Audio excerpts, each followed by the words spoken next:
Hey guys, be sure to like and subscribe. Today I want to talk a little bit about how people are changing in the United States a little bit. And you can see it on our news, you can see it in editorials, you can see it in TV talk shows. People are more volatile. But one of the things I noticed was that in our generation, my generation being the 50s, and even people in their 60s can remember this, and 70s too. We used to have people like Lowell Thomas, Alistair Cook, even Howie Carr, who was kind of an interesting character, and Walter Cronkite, and more. You know, we had all these people that we kind of listened to. Alistair Cook was an enormous figure in the United States on the PBS network, and very educated, smart guy who talked about America and talked about world history and things like that. And Lowell Thomas was quite the same. Lowell Thomas was a newsman back during the 40s, 50s, and even 60s, and even beyond that, I think. But I remember watching some of his old shows and some of the old talk shows that they had on PBS, and reading a few of his books. You know, he had a couple of books, I believe. I know I read at least one of them, and Alistair Cook had several books too. One of Alistair Cook's books, I think, was America, I believe was the name of it. It's been a long time, but I believe it was America, and really, really good book. And Alistair Cook and all those guys are all dead now. You know, I believe even Walter Cronkite's gone now. But I mean, Howie Carr is still around. But Howie Carr's been around forever, and he's kind of like a Boston figure, but he's also, people around the United States kind of know him a little bit too. He basically talks politics most of the time, but when he's talking about other subjects, he really knows his stuff. He knows his stuff about like the Winter Hill Gang. He knows Boston history really well. I've actually met Howie Carr, you know, a few times at a couple of places that were, I believe that he was doing a book signing at one, and he was doing something with cigars or something at another one, or doing both. Maybe he was doing both at the same place. I can't recall. But he signed a book for me, and he was kind of a really interesting character. We both talked for a few minutes and had a good laugh together, and really nice guy. Typical Bostonian guy. He doesn't slant to the left like most Bostonians, but everybody kind of likes Howie Carr because Howie's Howie. He is who he is, you know, and he's kind of a entertaining person and likable person, you know, and there's very few of those people around nowadays. There used to be a Sunday morning show. There was a guy that used to do shows too, and I'm not sure if he's still around, but he did some morning shows and would show different spots in the United States and talk about those areas and different people and stuff like that. And you just don't see that type of entertainment anymore. People aren't entertained by that much anymore. On YouTube, there are quite a few artists out there. I call them artists because they're artists that do really, really good shows. I watch Forrest Forrest is one of them. Forrest Forrest is a great show. There's another guy, he's similar to Forrest Forrest. His name is Steve. He goes out and he camps. He stealth camps. He's kind of interesting. Now, Forrest Forrest, he travels in his van throughout Canada and does these beautiful hikes and stuff, and he talks. He doesn't talk too much about politics, but he's a very interesting figure out there. I love some of these YouTubers out there that you know, they're picking up where Alistair Cook left off, where Lowell Thomas left off, where Walter Cronkite left off.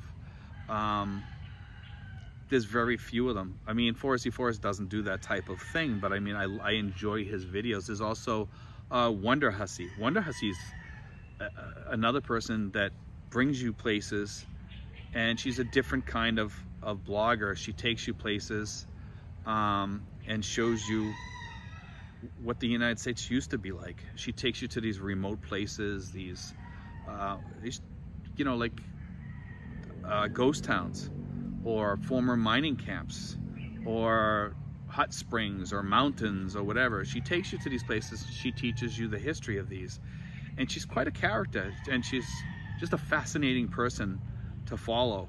And we're losing people like that in the United States on TV because the TV has been trashed. It's all bought up by political figures and no longer has any real education anymore like it used to have. I mean, it used to be you could learn things by watching TV. Nowadays, you get a political realignment. Seriously.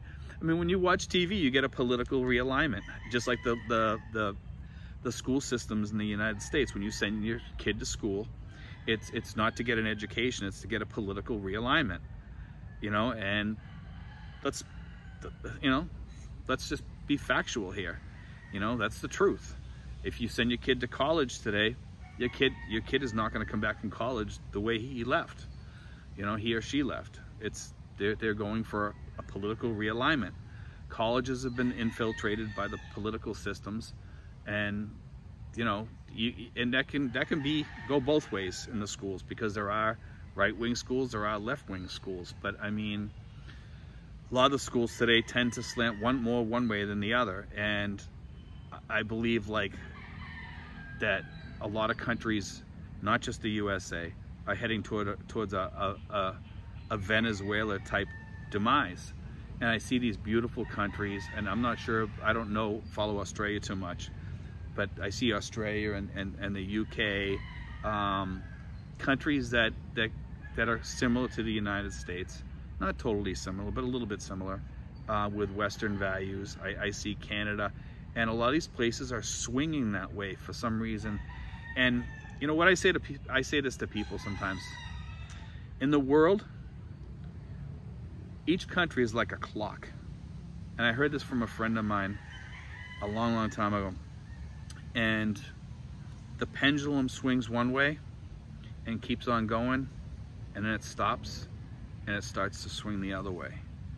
And the pendulum will always swing a different way, but when it swings all the way one way and you're there, it makes it really rough to live there if you belong on the other side or more in the middle. So you wait for it to swing to your area. It could take years or decades for it to do that, but it will do it usually. Look at Venezuela. Venezuela has become a toilet now, and it's terrible down there. Now, is the US gonna head that way? I don't know. Seems to be like things are changing. Things are drastically changing there. Things are changing even in the UK. Sweden has kind of become like I'll say like a socialist country, but they kind of have it under control. They know how to make it work. And that's wonderful if you can make it work, by the way. But I'm not sure if it works quite as well as we think it works there. I mean, I have relatives over there. They love it over there. They think it's great. And you know, they say it's beautiful over there. But then I hear other stories online where, you know, they're letting certain cultures in there, and those cultures are destroying the Swedish culture. And that's happening over in the UK right now too, where other cultures are coming in and they're decimating London, you know, and they're just like, they're changing the value system there. And I'm not knocking any religion or any culture or anything like that. I'm just saying that sometimes if you let too much of one culture in, then you can expect that change to be huge. You need to have a mix of all cultures when you bring in, like the United States used to let all people come into the country from all different places. Like Europe would come, they would come from France, they would come from the UK, they would come from Ireland. Yeah, they'd come in sometimes in huge amounts.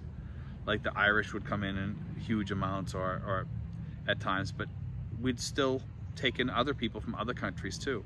I mean, we've had the Cambodians come in back in like the 70s and 80s, and I remember a lot of them came in, and they really didn't change the community that much. They kind of stayed to themselves. Some communities stay by themselves, and they don't try to change the US that much. They just want to live on their own and live in peace. And you know, I respect that, because you know, I come to the Philippines. I didn't come here to change the Philippines. I came here to live in peace. And a lot of these people I don't know if it's religious or cultural or whatever, but these people, they come in here and they try to change things, and sometimes they try to change it before they become a citizen or whatever. And you know, you should at least wait till you're a citizen, because then you have a right to try to make changes. But I don't push for people to make changes, because I think everybody has to have their own freedoms. The freedom to believe what you want to believe without people trying to impress upon you or to force you to believe other things. I respect other people's beliefs. When people don't respect mine and call me names or tell me how I'm supposed to react or how I'm supposed to vote or something, that's when I have an issue with people. Because, you know, the United States used to be a free country, and a lot of these countries that I talked about used to be free. I got the mosquitoes back again because it's starting to get cloudy. But anyway, it's just something I want to address a little bit, you know, and talk about. We've definitely had some huge changes though, and like I said, those people that I talked about, like Lowell Thomas and stuff, those people are missed. Alistair Cook, we don't have that anymore. And you know, I kind of miss that. I miss that generation. I miss the greatest generation. There's very few left. My godfather, he's 97 years old. He fought in World War II, and he was in Guam. He fixed planes and stuff like that in Guam. And you know, he's gonna be missed when he passes away, because he's 97. He's still healthy though, and I'm very lucky I have him. He was my dad's best friend, and my dad passed away about 10 years ago. And you know, it's a miracle that he's still alive, because he's so old. And you know, I was thinking the other day about how these people, they're almost gone in our lives. You know, they're almost gone. There's hardly any left. Most of them are in nursing homes, or they've already passed away. And they took a lot of history and a lot of knowledge with them. And now we have the Vietnam vets, and I call them kind of the second greatest generation. And we have a lot to learn from them too. And a lot of those guys are still alive and are still around, and God bless them. And we need that wealth of knowledge, and we need their moral compasses that they have. Not to say all of them have moral compasses, because there are people that are different, but I mean, as people age, they tend to have more of a moral compass than the younger generation. And I think the world has lost their moral compass lately, and that needs to change. And some people need to pick up the pieces and start piecing the world back together. And you know, God bless the world, man, because God knows we need it, you know. But anyway, guys, God bless, take care, and just food for thought, guys. It's just food for thought, you know, something to think about today. But anyway, take care, guys.